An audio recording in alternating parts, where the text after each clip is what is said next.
didn't start out as a monster. No one ever does. Jeff was just a normal kid.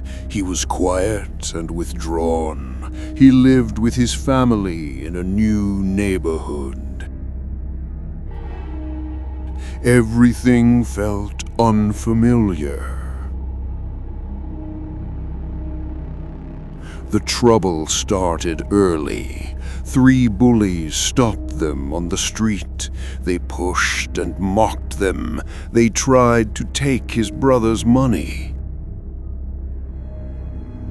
Something inside Jeff snapped.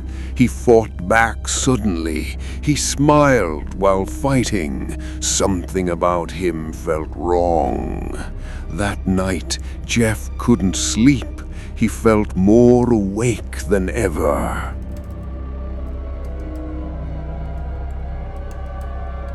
Days passed, and he changed. He laughed at nothing. He stared too long. He smiled when he shouldn't. Then came the party. It was supposed to be normal, but the bullies were there. The fight started instantly. Everything turned chaotic.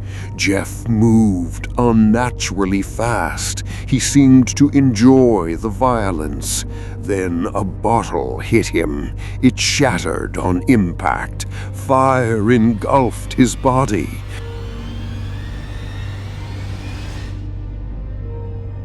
Jeff screamed in pain. Then suddenly he stopped. He began to smile through the flames.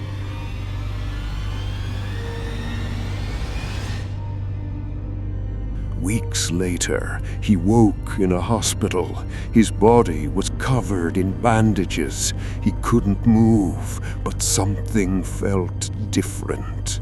The bandages were removed. Everyone in the room froze. His face was completely changed. His skin was unnaturally pale. His lips were burned into a smile. His eyes were wide and empty. People were horrified, but Jeff laughed. That night, a sound echoed. It was quiet laughter. His mother followed the sound. It came from the bathroom. She slowly opened the door. Jeff stood in front of the mirror. He held a knife. He carved into his own face, making the smile wider. He whispered to himself, "Now I'll always smile." His mother screamed in terror. Jeff turned toward her slowly. His eyes locked onto hers. He spoke calmly, "You don't have to be afraid." Then everything went silent. The next morning was quiet, too quiet. Police entered the house. They found the bodies. His family was gone. Jeff had disappeared. Now he wanders at night, watching from the shadows, searching for victims, especially those who are alone. Sometimes you wake up at night. You feel like you're not alone. You sense someone watching you, standing in the darkness, smiling. If you hear a whisper, soft and close to your ear, go to sleep. It's already too late.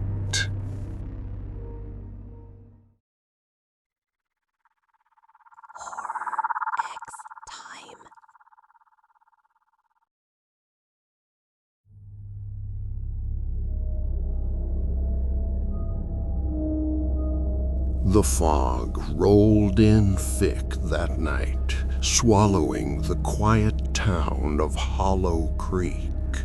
Street lights flickered like dying stars, casting long, wavering shadows across the cracked pavement. Ethan Harper pulled his jacket tighter, the chill cutting through him like icy fingers. Beside him, Leela Morgan adjusted her flashlight, the beam trembling as much from excitement as fear. "This place gives me the creeps," Ethan said, glancing at the row of abandoned houses. Their windows were dark, some broken, some blacked out by grime, but every now and then he thought he saw movement inside. "Relax," Leela said. "We came here to see the Whispering House. Besides, nothing's going to happen." The locals had warned them, "Don't go in after dark. It watches." Ethan had laughed it off, and Leela had rolled her eyes. But now, standing in front of the crumbling facade of the house, he felt a knot of unease tighten in his stomach. The door creaked loudly as they pushed it open, dust swirling like ghostly dancers in the weak beam of the flashlight. Inside, the air was stale, heavy with the scent of rot and decay. Floorboards groaned under their weight, and every step echoed through the hollow halls like a warning. "This place hasn't seen anyone in decades," Ethan whispered, his voice trembling slightly. "Decades or centuries," Leela muttered. She knelt to pick up a faded leather-bound diary lying in the dust. Ethan leaned over her shoulder. The pages were yellowed, the handwriting childlike but erratic. It belonged to a boy named Thomas who had disappeared 20 years ago. Each entry was innocent at first, talking about school, friends, and pets. But then the tone changed. Words like, "They watch me," "Don't look in the mirrors," and "I can hear them whispering," filled the pages. A sudden draft made the pages flutter. Ethan froze. From somewhere deep within the house, a whisper echoed. His name. Ethan. He whipped around. The hallway was empty, the beam of the flashlight cutting through nothing but dust. "It's probably just the wind," Leela said, but she sounded unsure. They moved deeper into the house. The air grew colder, heavier. Shadows seemed to twist at the edges of their vision. On the walls, crude drawings had been scratched into the plaster, figures with hollow eyes and mouths stretched in silent screams. The whispers returned, growing louder, more insistent, calling Ethan's name, then Leela's, then both at once.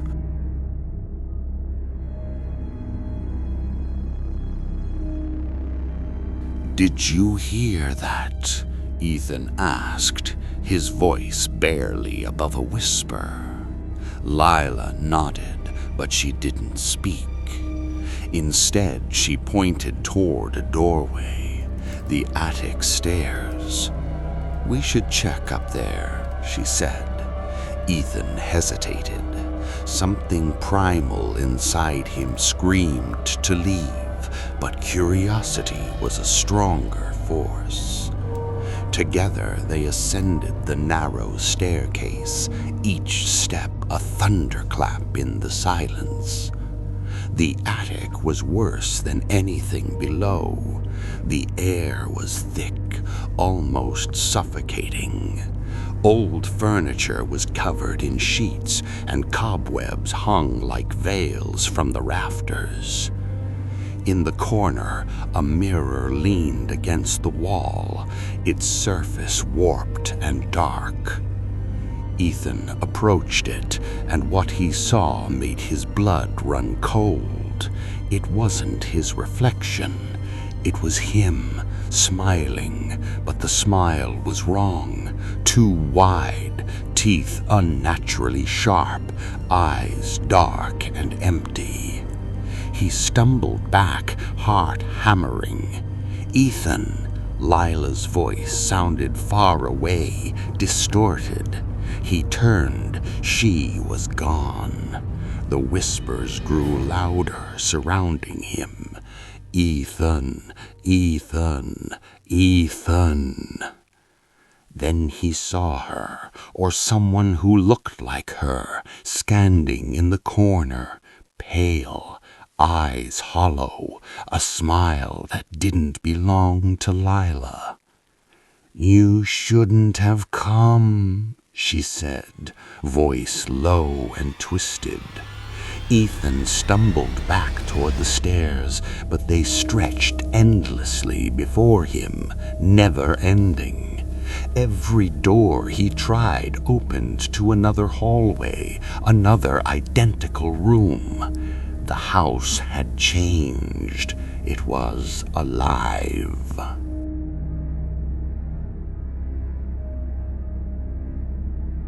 It was alive. I just want to leave, he shouted, panic clawing at his throat. The whispers became laughter, low and cruel, echoing from every corner, every shadow. Ethan's mind began to unravel. He saw flashes of himself committing terrible acts, visions he couldn't explain. Was the house showing him the future, or the desires it could twist from his mind? "Ethan!" Lila, or whatever had taken her form, whispered from above, beckoning him. "Come, play!"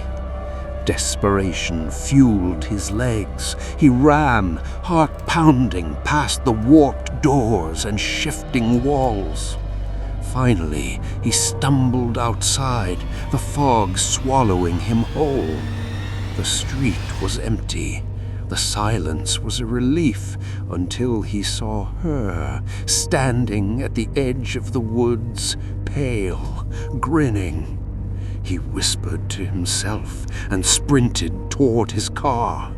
He reached the driver's seat, heart racing, slammed the door and locked it.